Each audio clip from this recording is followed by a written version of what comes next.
Hi ಎಲ್ರಿಗೂ ನಮಸ್ಕಾರ. ನೀವು ನೋಡ್ತಾ ಇದ್ದೀರಾ ನ್ಯೂಸ್ ಹಂಟ್ ಕರ್ನಾಟಕ. ನಾನು ನಿಮ್ಮ ಮಂಜು ಗೌಡ. ಅನನ್ಯ ಭಟ್, ಸುಜಾತಾ ಭಟ್ ಅವರ ಮಗಳು ಅನನ್ಯ ಭಟ್ ಎನ್ನುವ ವಿಚಾರದ ಸಲುವಾಗಿ ನನ್ನ ಚಾನಲ್ನಲ್ಲಿ ಈಗ ಆಲ್ರೆಡಿ ಸಾಕಷ್ಟು ವಿಡಿಯೋಗಳನ್ನು ನಾನು ಮಾಡಿದ್ದೀನಿ. ಅದನ್ನ ನೀವೆಲ್ಲರೂ ಕೂಡ ನೋಡಿದ್ದೀರಾ. ಇದೀಗ ಅನನ್ಯ ಭಟ್ ಎನ್ನುವ ವಿಚಾರವನ್ನ ಪಕ್ಕಕ್ಕಿಡೋಣ. ಜಸ್ಟಿಸ್ ಫಾರ್ ಅನನ್ಯ ಭಟ್ ನಮಗೆ ಬೇಡ. ಆ ಜಸ್ಟಿಸ್ ಫಾರ್ ಅನನ್ಯ ಭಟ್ ಅನ್ನೋದನ್ನ ಪಕ್ಕಕ್ಕಿಡೋಣ. ಯಾಕೆ ಅದನ್ನ ನಾನು ಬೇಡ ಅಂತ ಹೇಳ್ತಾ ಇದ್ದೀನಿ ಅಂತಂದ್ರೆ, ಈ ವಿಡಿಯೋ ಮುಗಿಯುವಷ್ಟರಲ್ಲಿ ಯಾಕೆ ಜಸ್ಟಿಸ್ ಫಾರ್ ಅನನ್ಯ ಭಟ್ ಅನ್ನೋದು ಬೇಡ ಅಂತ ಹೇಳ್ತಾ ಇದ್ದೀನಿ ಅನ್ನೋ ಪ್ರಶ್ನೆಗೆ ನಿಮಗೆ ಉತ್ತರ ಸಿಕ್ಬಿಡುತ್ತೆ. ಅನನ್ಯ ಭಟ್ ಅನ್ನ ತೆಗೆದು ಸೈಡ್ಗಿಟ್ಟು ಇಲ್ಲಿ ಸುಜಾತಾ ಭಟ್ ಎನ್ನುವವರ ಬಗ್ಗೆ ಮಾತನಾಡೋಣ. ಕೆಲವು ದಿನಗಳ ಹಿಂದೆ ಸುವರ್ಣ ನ್ಯೂಸ್ನಲ್ಲಿ ಪ್ರಸಾರವಾದ ವರದಿಯ ಆಧಾರದ ಮೇಲೆ, ಸುವರ್ಣ ನ್ಯೂಸ್ನವರು ಕರ್ನಾಟಕದ ಜನತೆಗೆ ಕೊಟ್ಟಂತಹ ಸಾಕ್ಷಿಗಳ ಆಧಾರದ ಮೇಲೆ ನಾವು ಮಾತನಾಡೋದಾದ್ರೆ, 1988ರಲ್ಲಿ ಸುಜಾತಾ ಭಟ್ ಅವರ ಅಕ್ಕನ ಮದುವೆ ಆಗುತ್ತೆ. ಸ್ವತಃ ಅವರ ಅಕ್ಕನ ಗಂಡನೇ ಬಂದು ಸುವರ್ಣ ನ್ಯೂಸ್ನಲ್ಲಿ ಹೇಳುವ ಪ್ರಕಾರ 1988ರಲ್ಲಿ ನಮ್ಮ ಮದುವೆ ಆಯಿತು. ಆಗಿನ್ನೂ ಸುಜಾತಾ ಭಟ್ಗೆ ಮದುವೆ ಆಗಿರಲಿಲ್ಲ. 1989ರಲ್ಲಿ ನಾನಾ ಕಾರಣಗಳಿಂದ ಅವಳನ್ನ ಮನೆಯಿಂದ ಹೊರಗೆ ಹಾಕಲಾಯಿತು.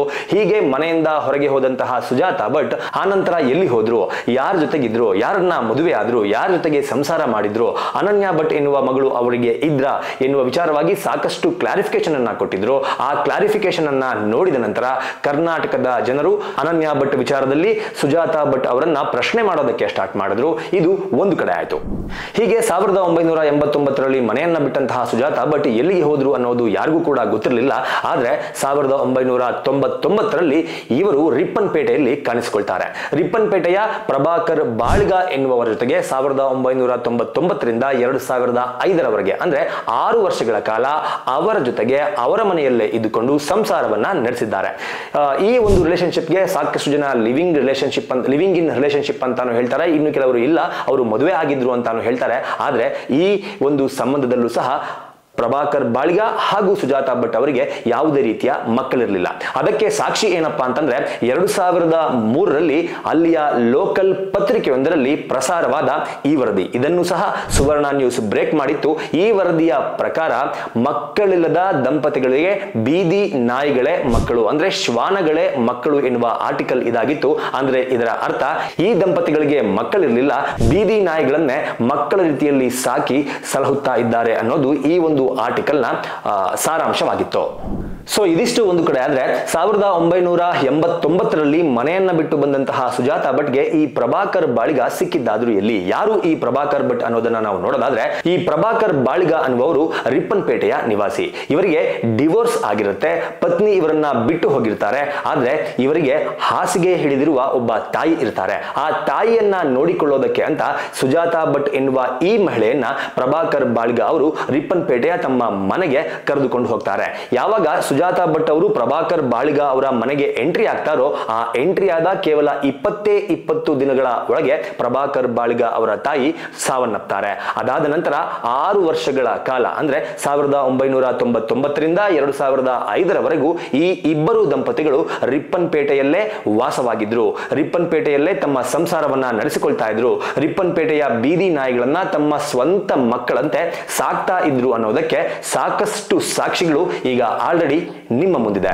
ಹೀಗೆ 1999ರಿಂದ 2005ರವರೆಗೆ ಪ್ರಭಾಕರ್ ಅವರ ಜೊತೆಗೆ ಸಂಸಾರವನ್ನ ಮಾಡಿಕೊಂಡಿದ್ದಂತಹ ಇದೇ ಸುಜಾತಾ ಭಟ್ 2005ರಲ್ಲಿ ಪ್ರಭಾಕರ್ ಅವರನ್ನ ಬಿಟ್ಟು ಇದ್ದಕ್ಕಿದ್ದಂತೆ ನಾಪತ್ತೆ ಆಗ್ತಾರೆ. ಅವರು ಎಲ್ಲಿಗೆ ಹೋಗ್ತಾರೆ, ಏನ್ ಮಾಡ್ತಾರೆ, ಏನ್ ಆದ್ರು ಅನ್ನೋದು ಯಾರಿಗೂ ಕೂಡ ಗೊತ್ತಿರೋದಿಲ್ಲ. ಇದಾದ ಕೆಲವು ವರ್ಷಗಳಲ್ಲಿ ಪ್ರಭಾಕರ್ ಅವರು ಸಹ ಸಾವನ್ನಪ್ತಾರೆ. ಆದ್ರೆ ಪ್ರಭಾಕರ್ ಅವರು ಸಾವನ್ನಪ್ಪಿದ್ರು ಸಹ ಅವರನ್ನ ನೋಡೋದಕ್ಕೆ ಈ ಸುಜಾತಾ ಭಟ್ ರಿಪ್ಪನ್ಪೇಟೆಗೆ ಭೇಟಿಯನ್ನ ನೀಡಿರಲ್ಲ. ಬದಲಿಗೆ ಪ್ರಭಾಕರ್ ಭಟ್ ಏನು ಸಾಕ್ತಾ ಇದ್ರಲ್ಲ, ಆ ನಾಯಿ ಮಾತ್ರ ಅವರ ಸಾವಿನ ಸಮಯದಲ್ಲಿ ಜೊತೆಗಿತ್ತು ಬಿಟ್ರೆ ಯಾವ ಸಂಬಂಧಿಕರು ಕೂಡ ಪ್ರಭಾಕರ್ ಅವರ ಬಳಿ ಇರಲಿಲ್ಲ. ಆದ್ರೆ ಇಲ್ಲಿಂದ ಹೊರಡುವ ಮೊದಲು ಅಂದ್ರೆ 2005ಕ್ಕೆ ಪ್ರಭಾಕರ್ ಬಾಳ್ಗ ಅವರನ್ನ ಬಿಟ್ಟು ಹೋಗುವ ಮೊದಲು ಸಾಕಷ್ಟು ವ್ಯಾಜ್ಯಗಳನ್ನ ಕೋರ್ಟ್ನ ಮೆಟ್ಟಿಲೇರುವ ಹಾಗೆ ಮಾಡಿರ್ತಾರೆ. ಪ್ರಭಾಕರ್ ಬಾಳ್ಗ ಅವರ ಆಸ್ತಿಯಲ್ಲಿ ನನಗೆ ಪಾಲು ಬರಬೇಕು ಎನ್ನುವ ಒಂದು ರೀತಿಯಲ್ಲಿ ವಾದವನ್ನ ಸಹ ಇದೇ ಸುಜಾತಾ ಭಟ್ ಮುಂದಿಟ್ಟು ಅಲ್ಲಿಂದ ನಾಪತ್ತೆಯಾಗಿರ್ತಾರೆ. ಅಲ್ಲಿಂದ ನಾಪತ್ತೆಯಾದಂತಹ ಸುಜಾತಾ ಭಟ್ ಎಲ್ಲಿಗೆ ಹೋದ್ರು, ಏನ್ ಮಾಡಿದ್ರು ಅನ್ನೋದು ಯಾರಿಗೂ ಕೂಡ ಅಂದ್ರೆ ಅಲ್ಲಿನ ಸ್ಥಳೀಯರಿಗೂ ಕೂಡ ಗೊತ್ತಿರಲ್ಲ. ಸಾಕಷ್ಟು ಅಂತೆ ಕಂತೆಯ ಸುದ್ದಿಗಳು ಓಡಾಡ್ತಾ ಇರುತ್ತೆ. ಆದ್ರೆ ಅಲ್ಲಿಂದ ಅಂದ್ರೆ 2005ರಲ್ಲಿ ಅಲ್ಲಿಂದ ನಾಪತ್ತೆಯಾದಂತಹ ಸುಜಾತಾ ಭಟ್ ನೇರವಾಗಿ ಬೆಂಗಳೂರಿಗೆ ಬರ್ತಾರೆ. ಬೆಂಗಳೂರಿನ ಖಾಸಗಿ ಆಸ್ಪತ್ರೆಯೊಂದರಲ್ಲಿ ಕೆಲಸಕ್ಕೆ ಸೇರ್ಕೋತಾರೆ. ಇಲ್ಲಿಂದ ಸುಜಾತಾ ಭಟ್ ಅವರ ಇನ್ನೊಂದು ಲೈಫ್ ಜರ್ನಿ ಹೊಸದಾಗಿ ಸ್ಟಾರ್ಟ್ ಆಗತ್ತೆ. ಹೀಗೆ ಬೆಂಗಳೂರಿಗೆ ಬಂದಂತಹ ಈ ಸುಜಾತಾ ಭಟ್ ಅವರು ಖಾಸಗಿ ಆಸ್ಪತ್ರೆಯಲ್ಲಿ ಕೆಲಸಕ್ಕೆ ಏನ್ ಸೇರ್ಕೋತಾರೆ, ಆ ಖಾಸಗಿ ಆಸ್ಪತ್ರೆಯಲ್ಲಿ ಕೆಲಸಕ್ಕೆ ಸೇರಿಕೊಂಡ ನಂತರ ರಂಗಪ್ರಸಾದ್ ಎನ್ನುವ ಬೆಂಗಳೂರಿನ ವ್ಯಕ್ತಿಯ ಪರಿಚಯ ಇವರಿಗಾಗುತ್ತೆ. ಪರಿಚಯ ಸ್ನೇಹವಾಗಿ ಕನ್ವರ್ಟ್ ಆಗುತ್ತೆ. ಆ ನಂತರ ಈ ರಂಗಪ್ರಸಾದ್ ಅವರು ಸುಜಾತಾ ಭಟ್ ಅವರನ್ನ ತಮ್ಮ ಮನೆಗೂ ಸಹ ಕರೆದುಕೊಂಡು ಹೋಗ್ತಾರೆ. ಹಾಗಾದ್ರೆ ಯಾರು ಈ ರಂಗಪ್ರಸಾದ್ ಅನ್ನೋದನ್ನ ನಾವು ನೋಡೋದಾದ್ರೆ, ರಂಗಪ್ರಸಾದ್ BEL ನಲ್ಲಿ ಕೆಲಸ ಮಾಡ್ತಾ ಇದ್ದಂತಹ ಅಂದ್ರೆ BEL ನಲ್ಲಿ ಕೆಲಸ ಮಾಡಿ ನಿವೃತ್ತರಾಗಿದ್ದಂತಹ ಒಬ್ಬ ವ್ಯಕ್ತಿ. ಈ ವ್ಯಕ್ತಿಗೆ ಇಬ್ಬರು ಮಕ್ಕಳು. ಈ ವ್ಯಕ್ತಿಯ ಪತ್ನಿ ಸಾವನ್ನಪ್ಪಿರ್ತಾರೆ. ಇಬ್ಬರು ಮಕ್ಕಳಿಗೂ ಸಹ ಈ ರಂಗಪ್ರಸಾದ್ ಮದುವೆಯನ್ನ ಮಾಡಿ ಆಗಿರುತ್ತೆ. ಆದ್ರೆ ವಯಸ್ಸಾಗಿದ್ದ ಕಾರಣಕ್ಕೆ ರಂಗಪ್ರಸಾದ್ ಅವರಿಗೆ ಸಾಕಷ್ಟು ಅನಾರೋಗ್ಯದ ಸಮಸ್ಯೆಗಳು ಕಾಡ್ತಾ ಇರುತ್ತೆ. ಹಾಗಾಗಿ ಈ ರಂಗಪ್ರಸಾದ್ ಏನು ಸುಜಾತಾ ಭಟ್ ರಿಪ್ಪನ್ಪೇಟೆಯಿಂದ 2005ರಲ್ಲಿ ಬಂದು ಬೆಂಗಳೂರಿನ ಖಾಸಗಿ ಆಸ್ಪತ್ರೆಯಲ್ಲಿ ಕೆಲಸಕ್ಕೆ ಸೇರ್ಕೋತಾರೋ ಅದೇ ಆಸ್ಪತ್ರೆಗೆ ಈ ರಂಗಪ್ರಸಾದ್ ಆಗಾಗ ಚಿಕಿತ್ಸೆಯನ್ನ ಪಡೆದುಕೊಂಡು ಬರೋದಕ್ಕೆ ಹೋಗ್ತಾ ಇರ್ತಾರೆ. ಆಗ ಈ ಇಬ್ಬರಿಗೂ ಪರಿಚಯ ಆಗತ್ತೆ. ಪರಿಚಯ ಸ್ನೇಹಕ್ಕೆ ತಿರುಗತ್ತೆ. ಮೊದಲೇ ಹೆಂಡತಿ ಇರಲಿಲ್ಲ, ಮಕ್ಕಳು ಕೂಡ ಮದುವೆ ಆಗಿ ತಮ್ಮ ತಮ್ಮ ಕೆಲಸಗಳಲ್ಲಿ ಬ್ಯುಸಿ ಆಗಿದ್ರು. ಹಾಗಾಗಿ ತಮ್ಮನ್ನ ನೋಡಿಕೊಳ್ಳುವುದಕ್ಕೆ ಕೇರ್ ಟೇಕರ್ ರೂಪದಲ್ಲಿ ಆಸ್ಪತ್ರೆಯಲ್ಲಿ ಕೆಲಸವನ್ನ ಮಾಡಿಕೊಂಡಿದ್ದಂತಹ ಇದೇ ಸುಜಾತಾ ಭಟ್ ಅವರನ್ನ ಅವರು ತಮ್ಮ ಮನೆಗೆ, ಕೆಂಗೇರಿಯಲ್ಲಿರುವ ತಮ್ಮ ಮನೆಗೆ ಕರೆದುಕೊಂಡು ಹೋಗ್ತಾರೆ. ಹೀಗೆ ಕೇರ್ ಟೇಕರ್ ಆಗಿ ರಂಗಪ್ರಸಾದ್ ಅವರನ್ನ ನೋಡಿಕೊಳ್ಳೋದಕ್ಕೆ ಅವರ ಮನೆಯನ್ನ ಸೇರಿಕೊಂಡಂತಹ ಸುಜಾತಾ ಭಟ್ ಅವರು ಆ ಮನೆಯ ಕಂಪ್ಲೀಟ್ ಕಂಟ್ರೋಲ್ ಅನ್ನ ತಮ್ಮ ಕೈಗೆ ತೆಗೆದುಕೊಳ್ತಾರೆ. ಯಾವ ಮಟ್ಟಕ್ಕೆ ಅಂತಂದ್ರೆ, ಅವರ ಮಕ್ಕಳ ಸಲುವಾಗಿ, ಅವರ ಸೊಸೆಯಂದರ ಸಲುವಾಗಿ, ಅಂದ್ರೆ ರಂಗಪ್ರಸಾದ್ ಅವರ ಸಲುವಾಗಿ ಎಲ್ಲಾ ಕೆಲಸಗಳು ಸಹ ಸುಜಾತಾ ಭಟ್ ಯಾವ ರೀತಿ ಹೇಳ್ತಾ ಇದ್ರು ಅದೇ ರೀತಿ ನಡೆಯಬೇಕಾಗಿತ್ತು. ಆ ರೀತಿನಲ್ಲಿ ಇವರು ಕಂಟ್ರೋಲ್ಗೆ ತೆಗೆದುಕೊಳ್ತಾರೆ. ಅಂದ್ರೆ ಇದನ್ನ ಅವರ ಮಕ್ಕಳು, ಸ್ವತಃ ರಂಗಪ್ರಸಾದ್ ಅವರ ಮಕ್ಕಳೇ ವಿರೋಧಿಸಿದ್ರು ಕೂಡ ರಂಗಪ್ರಸಾದ್ ಅವರು ಸುಜಾತಾ ಭಟ್ ಅವರನ್ನ ಬಿಟ್ಟು ಕೊಡೋದಕ್ಕೆ ರೆಡಿ ಇರಲಿಲ್ಲ. ಅಷ್ಟರ ಮಟ್ಟಕ್ಕೆ ಸುಜಾತಾ ಭಟ್ ಅವರು ರಂಗಪ್ರಸಾದ್ ಅವರ ಮನೆಯನ್ನ ಸೇರಿಕೊಂಡ ಕೆಲವು ದಿನಗಳಲ್ಲಿ ಅವರ ಮೇಲೆ ಆ ಮಟ್ಟಕ್ಕೆ ಪ್ರಭಾವವನ್ನ ಬೀರಿರ್ತಾರೆ. ಹೀಗೆ ರಂಗಪ್ರಸಾದ್ ಅವರ ಮನೆಯನ್ನ ಸೇರಿಕೊಂಡು ಈ ರೀತಿ ಅಧಿಕಾರವನ್ನ ಚಲಾಯಿಸಿಕೊಂಡು ಬಂದಂತಹ ಸುಜಾತಾ ಭಟ್ ಅವರಿಂದ ರಂಗಪ್ರಸಾದ್ ಅವರ ಇಡೀ ಕುಟುಂಬ ಒಡೆದು ನುಚ್ಚು ನೂರಾಗತ್ತೆ. ಅದಾದ ಸ್ವಲ್ಪ ದಿನಗಳ ಬಳಿಕ ಇದೇ ರಂಗಪ್ರಸಾದ್ ತನ್ನ ಕೆಂಗೇರಿಯ ಸ್ವಂತ ಮನೆಯಲ್ಲಿ ಇದೇ ಸುಜಾತಾ ಭಟ್ ಅವರ ಜೊತೆಗೆ ಏನು ವಾಸವಾಗಿದ್ರೋ ಈ ಸ್ವಂತ ಮನೆಯನ್ನ ಮಾರಿಕೊಂಡು ಬಾಡಿಗೆ ಮನೆಗೆ ಹೋಗಬೇಕಾದಂತಹ ಪರಿಸ್ಥಿತಿ ನಿರ್ಮಾಣವಾಗುತ್ತೆ. ಅದಾದ ನಂತರ 2025ರ ಜನವರಿಯಲ್ಲಿ, ಡೇಟ್ ಅನ್ನ ನೆನ್ಪಿಟ್ಕೊಳ್ಳಿ ಎಲ್ಲರೂ ಕೂಡ, 2025ರ ಜನವರಿಯಲ್ಲಿ ರಂಗಪ್ರಸಾದ್ ಅವರು ಸಾವನ್ನಪ್ತಾರೆ. ಅಲ್ಲಿಂದ ಸುಜಾತಾ ಭಟ್ ಅವರು ಮನೆ ಮಾರಿದ 20 ಲಕ್ಷ ಹಣ ಏನಿತ್ತು ಆ ಹಣವನ್ನ ಎತ್ಕೊಂಡು ಅಲ್ಲಿಂದ ಕೂಡ ಎಸ್ಕೇಪ್ ಆದ್ರು ಅನ್ನೋದು ಸ್ವತಃ ಅವರ ಕುಟುಂಬಸ್ಥರೇ ನೀಡಿರುವ ಮಾಹಿತಿಯ ಪ್ರಕಾರ, ಮಾಧ್ಯಮಗಳಲ್ಲಿ ವರದಿ ಪ್ರಸಾರ ಆಗಿರುವ ಪ್ರಕಾರ ತಿಳಿದು ಬಂದಿರುವ ವಿಷಯ.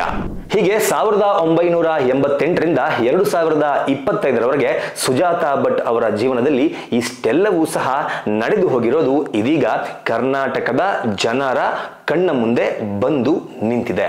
ಇದು ಸುಜಾತಾ ಭಟ್ ಅವರ 2025ರವರೆಗಿನ ಜೀವನ. ಆದ್ರೆ 2025ರ ಜನವರಿಯಲ್ಲಿ ರಂಗಪ್ರಸಾದ್ ತೀರಿಕೊಂಡ ನಂತರ ಇವರು ಏನೆಲ್ಲ ಮಾಡಿದ್ರು, ಯಾರ ಜೊತೆಗೆ ಬಂದು ಸೇರಿಕೊಂಡ್ರು, ಯಾವ ಟೀಮ್ ನಲ್ಲಿ ಇವರು ಗುರುತಿಸಿಕೊಂಡ್ರು, ಕರ್ನಾಟಕದ ಜನರ ಮುಂದೆ ಇವರು ಧರ್ಮಸ್ಥಳದ ಸಲುವಾಗಿ, ಧರ್ಮಸ್ಥಳದ ವೀರೇಂದ್ರ ಹೆಗಡೆ ಅವರ ಫ್ಯಾಮಿಲಿಯ ಸಲುವಾಗಿ ಮಾಡಿದಂತಹ ಆರೋಪಗಳು ಒಂದಲ್ಲ ಎರಡಲ್ಲ, ಸಾಕಷ್ಟು ಆರೋಪಗಳನ್ನ ಮಾಡುವ ಮೂಲಕ ಮೊನ್ನೆ ರಚನೆಯಾದ SIT ಮುಂದೆ ಒಂದು ದೂರನ್ನ ಕೊಡುವುದರ ಮೂಲಕ ನನ್ನ ಮಗಳ ಆಸ್ತಿಯನ್ನ ಹುಡುಕಿ ಕೊಡಿ, ಅದನ್ನ ನಾನು ಸನಾತನ ಹಿಂದೂ ಸಂಪ್ರದಾಯದ ಪ್ರಕಾರ ಅಂತ್ಯ ಸಂಸ್ಕಾರವನ್ನ ಮಾಡಬೇಕು ಅಂತ ಕಂಪ್ಲೇಂಟ್ ಕೊಡುವವರೆಗೂ ಏನೆಲ್ಲ ಆಗಿದೆ ಅನ್ನೋದನ್ನ ನೀವು ಪಿನ್ ಟು ಪಿನ್ ತಿಳ್ಕೊಂಡಿದ್ದೀರಾ. ಹೀಗೆ SITಗೆ ಕಂಪ್ಲೇಂಟ್ ಆದ ನಂತರ ಇದೇ ಅನನ್ಯ ಭಟ್ ಅವರ ಮೇಲೆ ಸಾಕಷ್ಟು ಆರೋಪಗಳು, ಬ್ಯಾಕ್ ಟು ಬ್ಯಾಕ್ ಆರೋಪಗಳನ್ನ ಸುವರ್ಣ ನ್ಯೂಸ್ ಚಾನೆಲ್ ನಲ್ಲಿ ಪ್ರಸಾರ ಮಾಡಲಾಯಿತು. ಆದ್ರೆ ಮೊದಲ ದಿನ ಪ್ರಸಾರವಾದ ಸುದ್ದಿಯನ್ನ ನೋಡಿ ಅವರು ಒಂದೇ ಒಂದು ಕ್ಲಾರಿಫಿಕೇಶನ್ ಅನ್ನ ಕೊಟ್ಟರು. ಆ ಕ್ಲಾರಿಫಿಕೇಶನ್ ಏನಪ್ಪಾ ಅಂತಂದ್ರೆ, ಸುವರ್ಣ ನ್ಯೂಸ್ ಅವರು ನಾನು ನಾಪತ್ತೆ ಆಗಿದ್ದೀನಿ ಅಂತ ಸುಳ್ಳು ಸುದ್ದಿಯನ್ನ ಪ್ರಸಾರ ಮಾಡ್ತಾ ಇದ್ದಾರೆ. ಅದು ನಾನು ನಾಪತ್ತೆ ಆಗಿಲ್ಲ, ನಾನು ಎಲ್ಲಿರಬೇಕು, ಯಾರ ಜೊತೆಗಿರಬೇಕು ಅಲ್ಲೇ ಇದ್ದೇನೆ, ನಾನು ನಾಪತ್ತೆ ಆಗಿಲ್ವಾ ಎನ್ನುವ ಒಂದೇ ಒಂದು ಪ್ರಶ್ನೆಗೆ ಅವರು ಕ್ಲಾರಿಫಿಕೇಶನ್ ಅನ್ನ ಕೊಡ್ತಾರೆ. ಬಿಟ್ರೆ ಸುವರ್ಣ ನ್ಯೂಸ್ ಎತ್ತಿದಂತಹ ಯಾವುದೇ ಪ್ರಶ್ನೆಗಳಿಗೂ ಅವರು ಉತ್ತರವನ್ನ ಕೊಡೋದಕ್ಕೆ ಹೋಗೋದೇ ಇಲ್ಲ. ಸುವರ್ಣ ನ್ಯೂಸ್ ಚಾನೆಲ್ ನವರು ಸುಜಾತಾ ಭಟ್ ಕಾಣೆಯಾಗಿದ್ದಾರೆ ನ್ಯೂಸ್ ವರದಿಯನ್ನ ಮಾಡ್ತಾ ಇದ್ದಾರೆ. ದಯವಿಟ್ಟು ಸುಜಾತಾ ಸುಜಾತಾ ಭಟ್ ಎಲ್ಲೂ ಹೋಗ್ಲಿಲ್ಲ. ಹೀಗೆ ಮೊದಲು ಸುಜಾತಾ ಭಟ್ ಅವರು ನಾನು ಕಾಣೆಯಾಗಿಲ್ಲ ಎನ್ನುವ ಒಂದು ವಿಡಿಯೋವನ್ನ ಬಿಡ್ತಾರೆ. ಅದಾದ ಬಳಿಕ SIT ಕಚೇರಿಗೆ ಸುಜಾತಾ ಭಟ್ ಅವರ ಜೊತೆಗೆ ಬಂದಿದ್ದಂತಹ ಅವರ ಲಾಯರ್ ಆಗಿರುವಂತಹ ಮಂಜುನಾಥ್ ಅವರು ಕೂಡ ಒಂದು ವಿಡಿಯೋವನ್ನ ಬಿಡ್ತಾರೆ. ಯಾರೆಲ್ಲ ಸುಳ್ಳು ಸುದ್ದಿಯನ್ನ ಪ್ರಸಾರ ಮಾಡ್ತಾ ಇದ್ರ ಎಲ್ಲರೂ ಕೂಡ ಜೈಲಿಗೆ ಹೋಗೋದಕ್ಕೆ ರೆಡಿಯಾಗಿ, ಎಲ್ಲರೂ ಕೂಡ ಕಂಬಿ ಎಣಿಸೋದಕ್ಕೆ ರೆಡಿಯಾಗಿ ಅಂತ ಒಂದು ವಿಡಿಯೋವನ್ನ ಮಾಡಿ ಬಿಡ್ತಾರೆ. ಯಾರ್ಯಾರು ಈ ಮಾಹಿತಿ ಸುಳ್ಳು ಮಾಹಿತಿಗಳನ್ನ ಹಡಿಸ್ತಾ ಇದ್ದಾರೆ, ಯಾರ್ಯಾರು ಜೈಲಿಗೆ ಹೋಗ್ತೀರಾ, ಯಾರ್ಯಾರು ಕಂಬಿ ಎಣಿಸ್ತೀರಾ ಅನ್ನೋದನ್ನ ಸದ್ಯದಲ್ಲಿ ತಿಳಿಸ್ಕೊಡ್ತೀವಿ. ಅದಾದ ನಂತರ ಸುವರ್ಣ ನ್ಯೂಸ್ ನಲ್ಲಿ 2ನೇ ದಿನದ ವರದಿ ಕೂಡ ಪ್ರಸಾರ ಆಗುತ್ತೆ.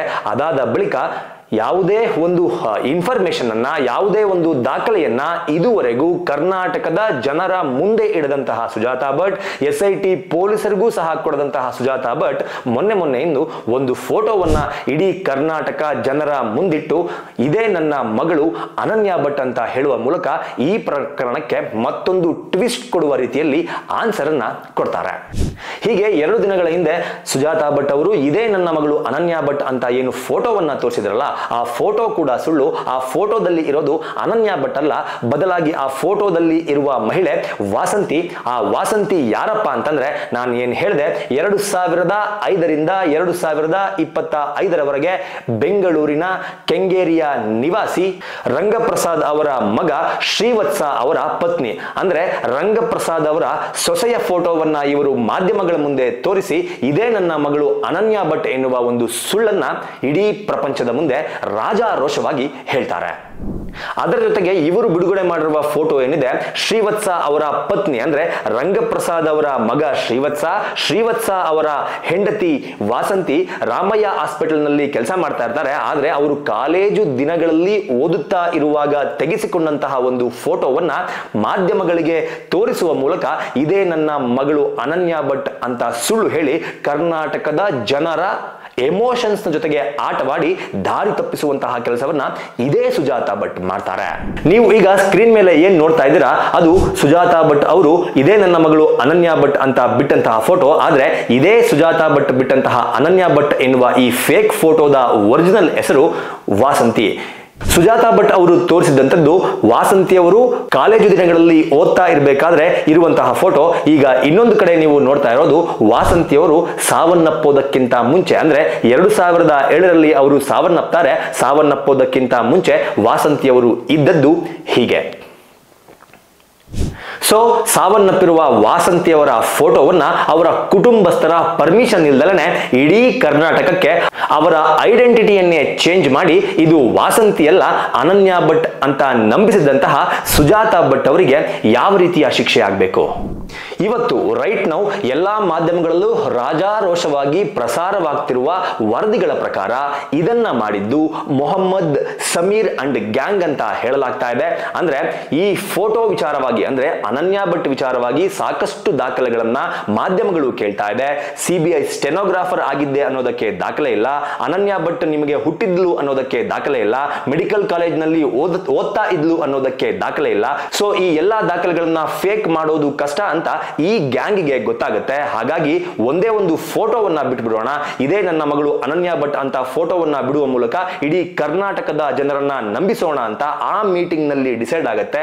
ಆ ನಂತರ ಹೊಸ ಫೋಟೋಗಾಗಿ ಹುಡುಕಾಟ ಆರಂಭವಾಗುತ್ತೆ. ಸೊ ಹೀಗೆ ಹುಡುಕಾಟ ಆರಂಭವಾದ ನಂತರ ಇವರಿಗೆ ಸಿಕ್ಕಿದ್ದು ಈ ವಾಸಂತಿ ಎಂಬ ಹೆಣ್ಣು ಮಗಳ ಫೋಟೋ. ಅವರು ರಂಗಪ್ರಸಾದ್ ಅವರ ಮಗನ ಹೆಂಡತಿ, ಅಂದ್ರೆ ಶ್ರೀವತ್ಸ ಅವರ ಹೆಂಡತಿ, ರಂಗಪ್ರಸಾದ್ ಅವರ ಸೊಸೆ. ಇದನ್ನ ಸ್ವತಃ ಸುಜಾತಾ ಭಟ್ ಅವರೇ ತಂದು ಮೊಹಮ್ಮದ್ ಸಮೀರ್ ಎನ್ನುವ ವ್ಯಕ್ತಿಗೆ ಕೊಡ್ತಾರೆ ಅನ್ನೋದು ಮಾಧ್ಯಮಗಳಲ್ಲಿ ಪ್ರಸಾರ ಆಗ್ತಿರುವ ವರದಿ. ಅಂದ್ರೆ ಈ ಫೋಟೋವನ್ನ ಬಿಡುಗಡೆ ಮಾಡಿದ ನಂತರ ಈ ಫೋಟೋದಲ್ಲಿ ಇರುವ ವ್ಯಕ್ತಿ ಯಾರು ಅನ್ನೋದನ್ನ ಯಾರು ಕೂಡ ಗುರುತು ಹಿಡಿಯೋದಕ್ಕೆ ಆಗಬಾರದು. ಆ ರೀತಿಯ ಒಂದು ಫೋಟೋವನ್ನ ಜನರ ಮುಂದೆ ನಾವು ಇಡಬೇಕು. ಹಾಗಾಗಿ ಈ ನಿಟ್ಟಿನಲ್ಲಿ ಒಂದು ಡಿಸ್ಕಷನ್ ನಡೆಯುತ್ತೆ. ಡಿಸ್ಕಷನ್ ನಡೆದಾಗ ಹೊರಬರುವಂತಹ ಫೋಟೋನೇ ಇದು.